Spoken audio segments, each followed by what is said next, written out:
Salut tout le monde.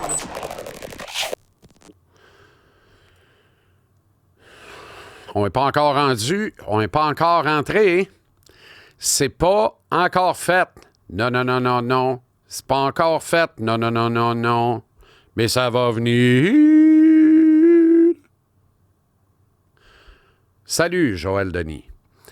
Bien heureux de te retrouver pareil. Je pensais être davantage en liesse, vraiment.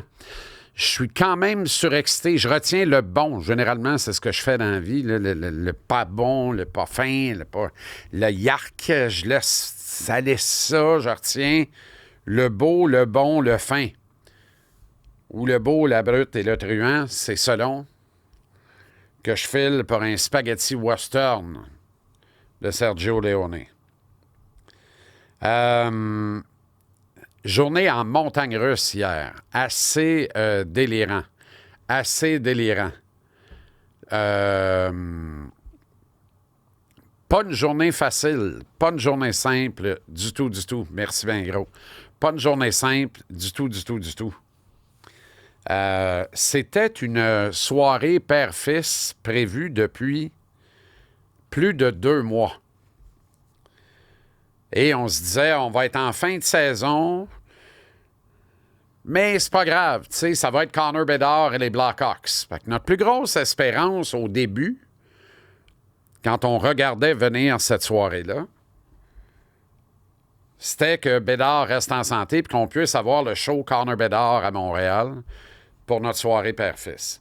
Il faut comprendre que j'ai libéré mes abonnements de saison que j'avais du Canadien.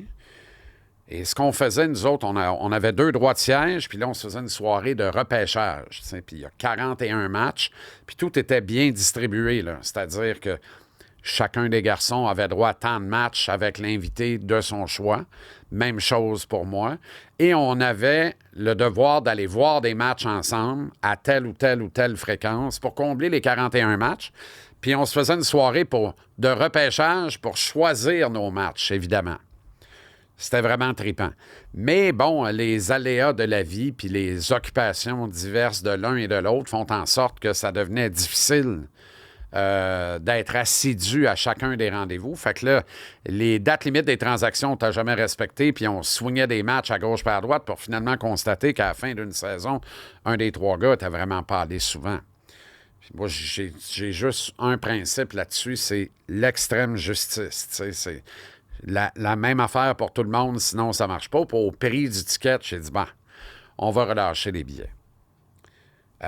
Si bien que là, tu sais, c'est comme un rendez-vous annuel, de dire, OK, on va y aller, mais tout ensemble, les 4, une fois par année. C'était hier. Et nous étions invités dans une loge corporative en plus. Fait que ça augmentait la valeur de notre expérience familiale au milieu d'une autre gang. Puis c'était bien cool pour nous. Sauf qu'à 9h25, hier matin, je reçois un appel me disant que la soirée est annulée. La soirée est annulée? Qu'est-ce qui se passe?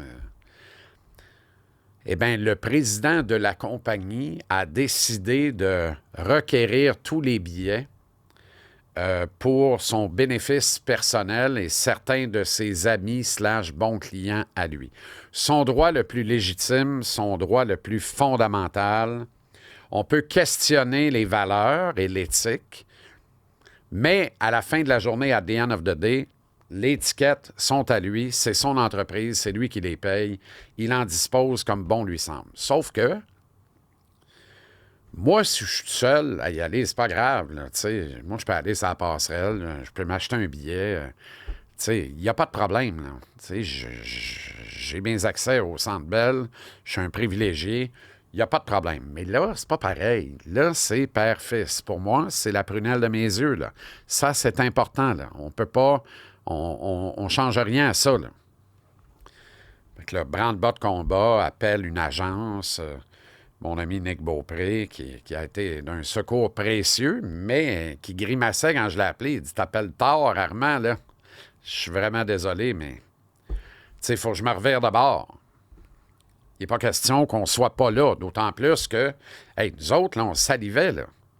En fin de semaine, là, c'était fou raide. On disait, nous autres, on espérait voir Connor Bedard pas blessé.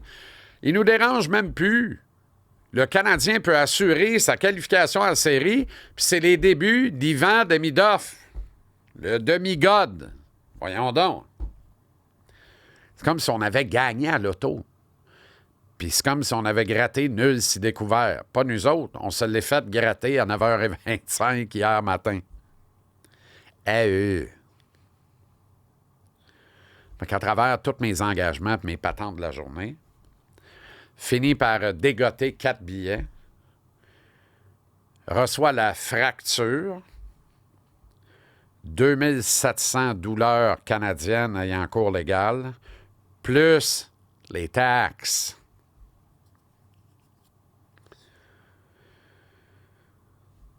Mais l'anxiété, le stress est tombé. Tu sais, OK, ça fait mal en joie le vert, ça fait un trou de balle. Brr.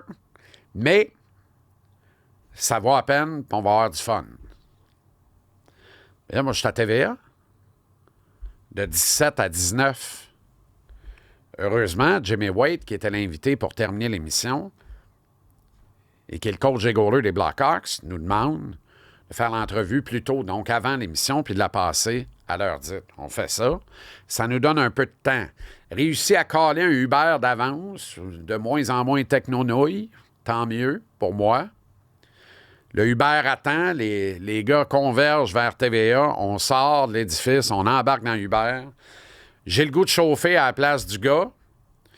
Lui, son trajet Waze nous amène en plein délire. Je dis non, pique là, passe là. Tiens ta droite ici, tiens ta droite ici. Une ride cinématographique, mais qui, lorsque bien exécutée, permet d'atteindre le temple en 6 minutes, 7 maximum, ce qui fut fait. Entrée rapide par le corridor de service où je connais la gang, mais on a nos tickets. Fait que là, ça passe, pogne l'ascenseur, arrive en haut. On est excités. On va être pile poil sur le montage d'ouverture, assis à nos sièges pour vivre l'expérience. On est tellement lousse qu'on s'arrête devant une concession puis on dit, on va se ramasser une petite bière, une petite limonade, une petite pointe de pizza. Parfait. Oh là là, Yolande est dans le jus. Dans le jus. Retard palpable. Tellement que je dis, on va aller à nos sièges, on reviendra à l'entraque. Ah non, parfait. OK, on attend. Rate le montage d'ouverture. Parce qu'une fois ramassé le stock à Yolande, la fracture payée, il reste Fernand Leplacier. Il me laisse passer, il me connaît, on se connaît. Il arrête les 3 kids. Je reviens. Les mains pleines, sors le sel, fouille, sors les billets, monte ça, Fernand. On va s'asseoir. Attends. Mais pas pour le montage. Pour l'hymne national. Parfait. Et là, ça part. C'était émouvant de poésie. Pour vrai, là. Une soirée parfaite. Jusqu'à sa conclusion. Tu sais, une fin en queue de poisson, là, genre, êtes-vous fous? Qu'est-ce qui s'est passé? On est encore ces vapeurs des 5 premières minutes de la première période. No joke, là. Puis les vapeurs des 5 premières minutes de la première période sont plus fortes que l'agonie de la défaite en fin de soirée. Bizarre, vraiment weird. Martin qui invite sa game, voire impose sa game dans la game, refuse de s'oublier puis de juste jouer le livre tranquille puis laisser le talent, le vrai talent, s'exprimer sur la glace. Le call de Armia plutôt que Laine n'a pas de calvasse de bon sens. Ça ne fait aucun sens. Première présence de Demidov dans la Ligue nationale. Première présence. Tout de suite, il repère une poche d'air. Directement dans l'enclave. Il est sans surveillance. Il est tout seul là, sur son côté fort. Le côté droit, lui, un gaucher naturel. Il est prêt, genou au sol, tir sur réception, à faire bang et à emmagasiner un premier but en carrière après 8,9 secondes, 9,8 secondes, moins de 10 secondes de temps de jeu en carrière. Le problème, derrière le filet, c'est bijou, pas bijou. Jowl, pas jowl. Le beau Joël Armia, pas capable de compléter une passe, compléter un tir, encore mal à la main. Qu'est-ce que tu fais avec un mal de main pour Demidov? T'as pas compris que tu dois bien servir le nouveau joyau? Tu veux pas que ça parte trop fort, tu veux ménager les susceptibilités. Come on, Marty. Come on, Martin. Armia passe dans le beurre. Demidov se décourage pas, mais dans sa tête, il se dit « Oh boy, qui c'est ça? » Il ne dit pas à personne, il se le dit à lui-même. Qu'est-ce qui vient d'arriver là? À rien. À rien, Armia a passé dans le beurre. Je ne dis pas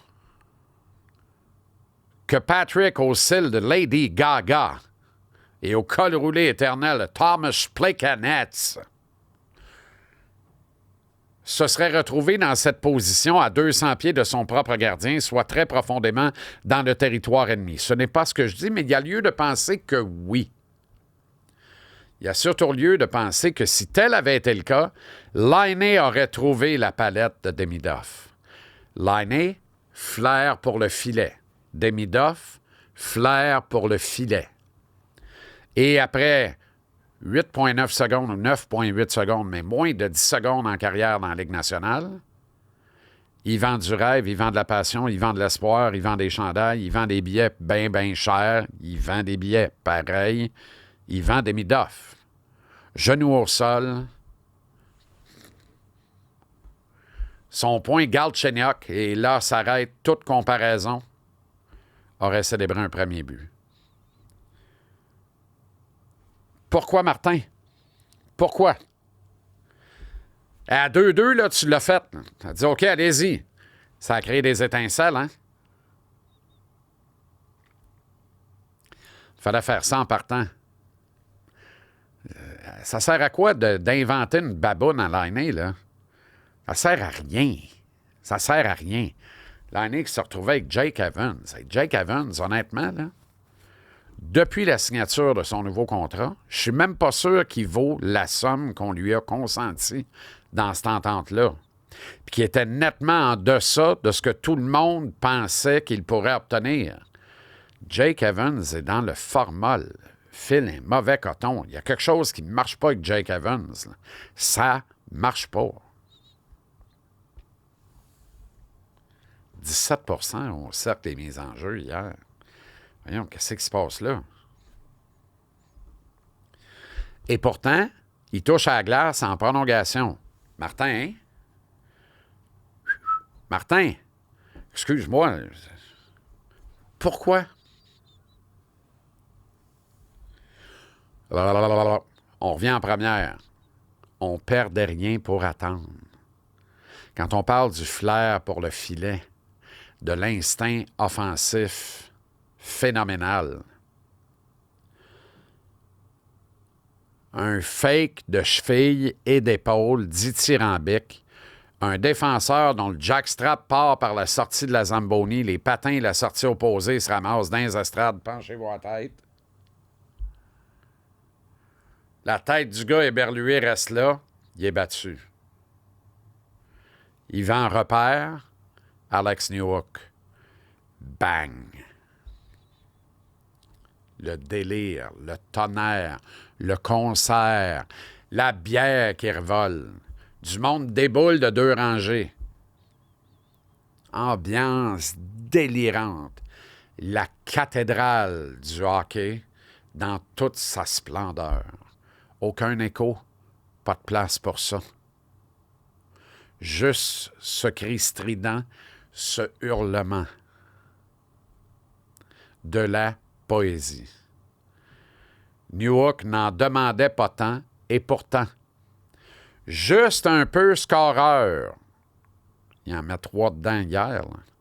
Chaque fois préparé par Demidoff. Au moins, il est 1 en 3.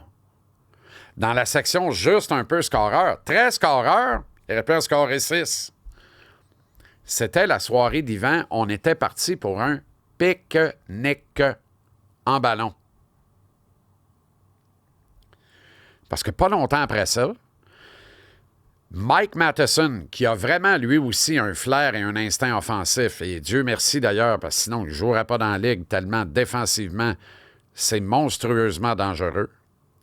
Matheson, encore le défenseur le plus utilisé hier par Martin Saint-Louis. OK, seulement 10 secondes de plus qu'Hudson. Commande Martin, balance-moi ça mieux que ça. Trop de Matheson, on s'expose, on se met dans le trouble. Bref. L'instinct offensif de Matheson est sur 200 par 85. Le fameux cool-down derrière le filet de Monty, le temps que les forces vives, les forces fraîches entrent dans la mêlée.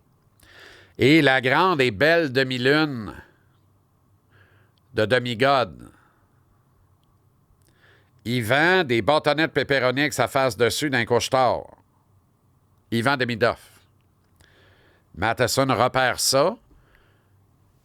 Joel Armia fait du pouce à bleu l'autre bord, immobile, lent comme une torture, toujours pas de main.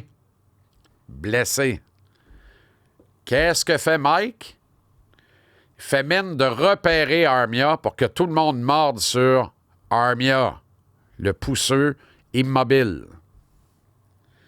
Mais s'assure de ne pas le rejoindre. Pourquoi? Il a vu les hanches d'Yvan ouvrir. Je ne sais pas qui c'est qui m'appelle. Grouille pas de minute, là.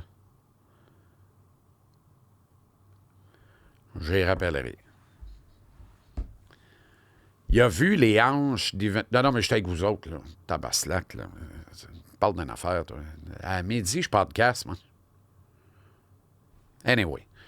Il s'assure que Armia ne touchera pas au puck. Il ne veut pas gâcher. Il a vu les hanches de Demidoff ouvrir en recherche de vitesse entre les deux lignes bleues. Du brillant Matheson. Du Matheson à son meilleur.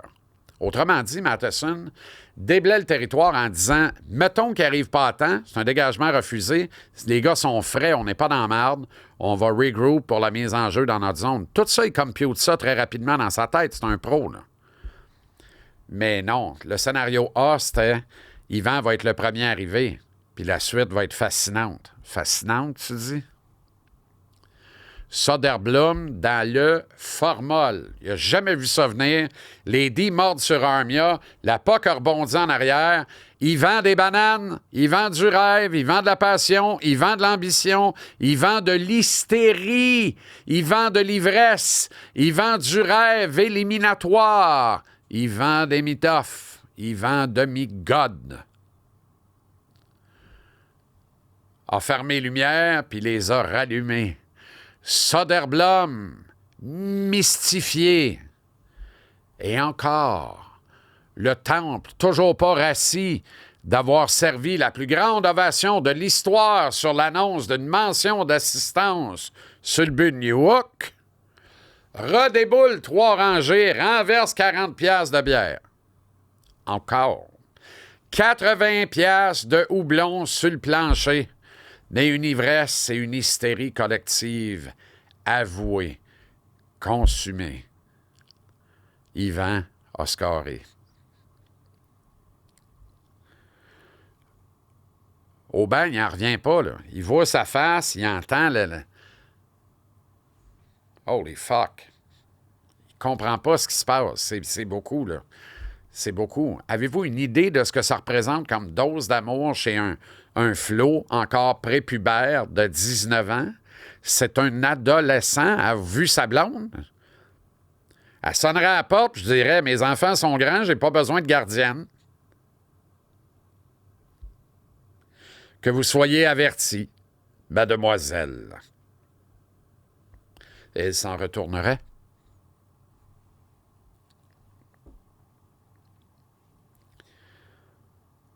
C'était à couper le souffle, pour vrai, là. Moi, là, la dernière fois, pour vrai, là, c'est Guy Lafleur. Je cherche pas, là. C'est Guy Lafleur.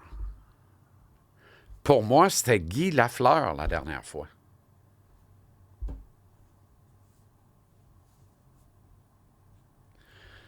« 80 textos à la minute. Tout le monde veut un morceau de moi dans ce temps-là. J'essaie d'en donner un petit bout à tout le monde. Un moment donné, il y a une placière qui descend. Elle dit, pensez-vous regarder la game un peu? J'ai dit, madame, j'essaie de répondre à tout le monde parce que je trouve ça impoli de ne pas répondre quand on daigne m'écrire. Ah, elle dit, oh, mon Dieu, ça doit être épouvantable. Je dis, non, c'est le fun. C'est tout du monde que j'aime. La preuve, ils ont mon numéro. Je dois pas les haïr. Mais j'ai eu le temps de tout voir puis festoyer pareil, là, tu sais. Mais pour moi, c'est plus important de répondre à des gens qui m'écrivent que de me prosterner sur les réseaux sociaux en disant « Je suis là, je suis là, je suis là ». Hey, on s'en calisse, t'es où, là? Pour vrai, là. Nous autres, on est là ou pas là, puis on vit le moment, puis on a bien du fun, tu sais. L'autoproclamation, puis l'autopromotion à outrance de même. Puis, hey, by the way, voici mon gâteau au forêt noire. Je suis très content de te le présenter ici sur Facebook. Ben non. Ben non. Je mange pas ça du forêt noir. Anyway. Je m'égare. Revenons à l'ivresse. Elle était totale et complète. Le match était plié. Les Blackhawks étaient résous, soumis. Ils avaient acquis la conviction de la défaite. Ils sont habitués. Ils ont encaissé 19 dans les 25 matchs précédents, celui d'hier à Montréal. Ils sont bien endormis, ils sont pliés dans la boîte, c'est fini, là. Le seul qui peut réveiller ça, c'est Foligno. Puis il prend des portraits dans la période d'échauffement avec son chum Savard, 2 ex-coéquipiers à Columbus. Foligno, ça ne tente même pas de déplier ça hier, là. Tout va très bien, Madame la Marquise. C'est le show d'Amy Duff. Mais tout le monde s'invite pour avoir une croquée du spectacle aussi. Donc, mon favori, et j'insiste, là, mon favori, Caden Goulet, le Shea Weber des temps modernes, qui hier a cavalièrement erré. Il a viré la game de bord. Caden, t'as pas d'affaire à déchausser le flow comme tu l'as fait de même. Faut que tu joues le board, joue le tableau tout le temps, tout le temps, tout le temps. On mène 2-0, il se passe rien, sont endormis, sont prêts à repartir, leur saison achève, ils ont tout out, parce que c'est défaite par-dessus défaite par-dessus défaite. Ils n'ont pas d'envie. Ils n'ont pas aucun instinct, ils n'ont rien, ils ne sont pas en mode survie. Ils veulent pas te battre. En fait, ils ont voulu 3 minutes et demie. À 0-2, ils ont dit « ça sera pas à soir ». Toi, là, t'es arrivé avec les sirènes de police, puis d'ambulance, puis les pompiers, puis toi, calvasse de cadran réveil du monde entier, t'as mis ça en même temps. Tu l'as déchaussé. Le monde s'est levé. Tout le monde t'a fou comme de la ham. Oui, tout. Une nanoseconde. Puis après ça, j'ai dit, pourquoi il a fait ça? Pourquoi tu fais ça? Joue le board. T'as viré la game de bord. T'es allé dans la boîte. Ils ont scoré. Ils ont repris vie. Mais surtout, Foligno, qui est allé dans la boîte et tout le monde a bien pris note, lui, s'est réveillé. Il n'y avait plus d'amitié avec David Savard. Il n'y avait plus de... Là, c'est, ah ouais... Moi, j'ai pas fait tout ce temps-là dans la Ligue. J'ai pas eu toutes ces douleurs personnelles-là, les souffrances épouvantables que ce gars-là a empochées pour me faire piler dans la face puis me faire niaiser de même. Que tu nous battes, là, avec ta jeune sensation, c'est une affaire. Que toi, le grand fanfaron à Goulet, tu t'en viennes en déchausser un mal sale puis pas rapport, on va te la jouer à la game, nous autres. À la fin de la veillée, qui c'est qui rit? Chicago. Qui c'est qui pleure? Nous autres. Goulet en premier, j'espère. Goulet en premier, j'espère. Fait que c'est pas juste Goulet. Tu sais, c'est les bad calls de Martin, mauvaise utilisation du personnel, l'avantage numérique qui continue de pas marcher. Oui, on en a scoré un, mais 1 en 4. On n'en score pas assez souvent, tu comprends? Puis même si on en avait mis 2 dedans, merci Yvan, on tirait pas bien souvent au premier tiers-temps.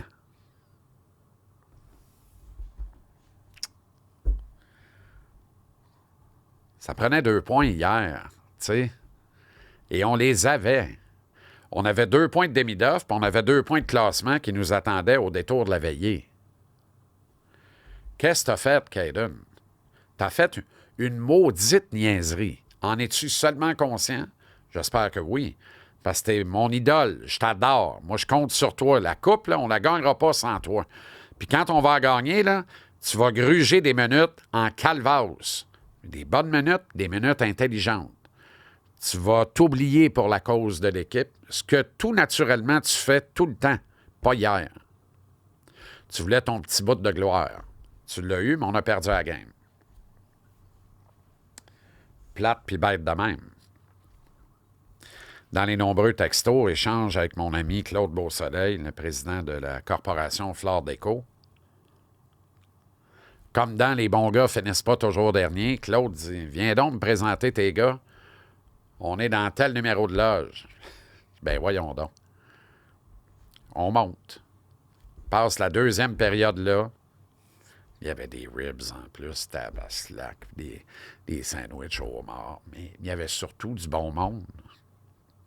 Dont Claude, puis plein de partners de Flore Déco. On est gênés, mais ils nous accueillent, ils nous dégênent. On ne s'impose pas, nous autres. Là, mais moi, j'étais content de ce petit bout-là parce que ça permet d'offrir un petit bout de loge aux gars. T'sais.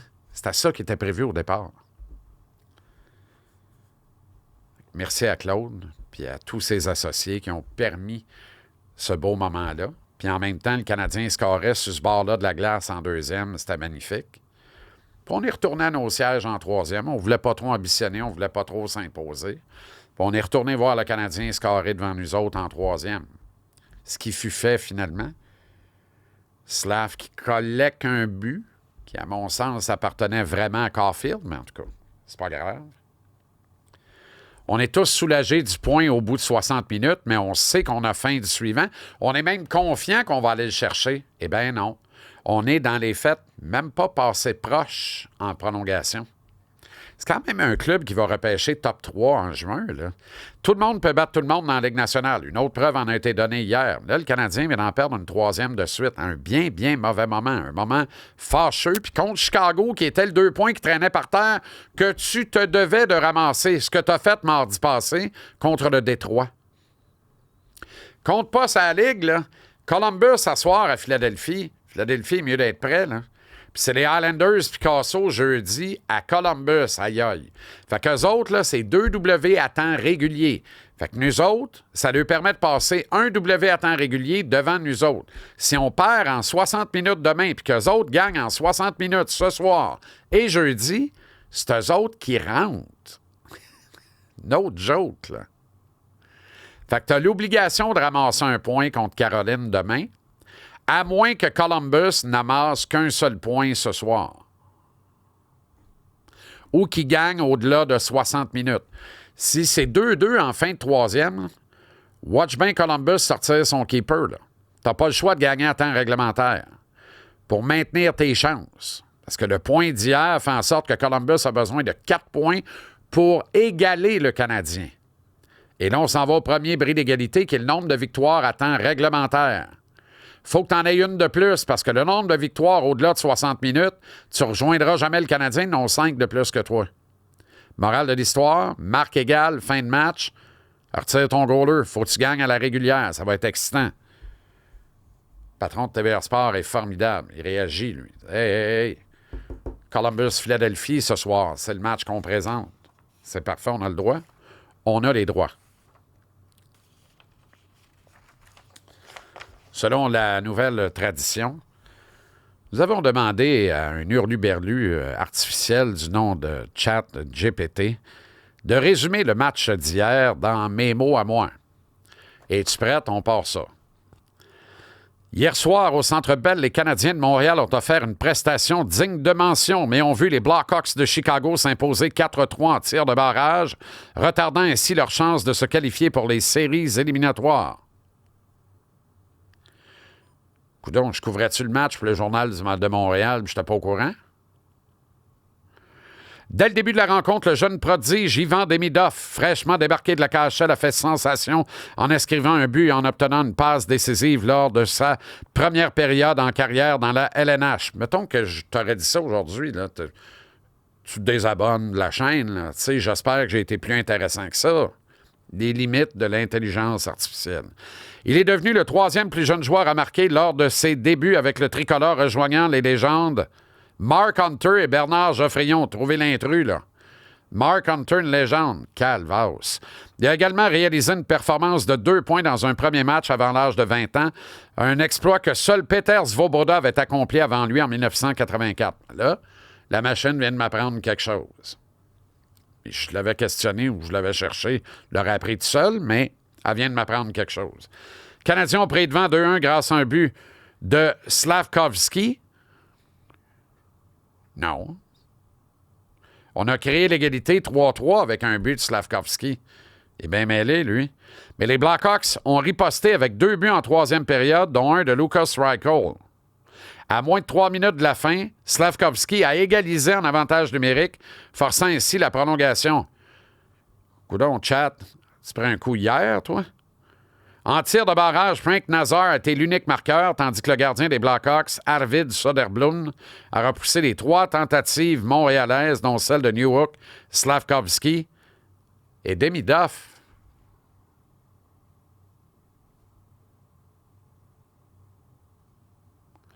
Newhook n'est pas allé en tir de barrage.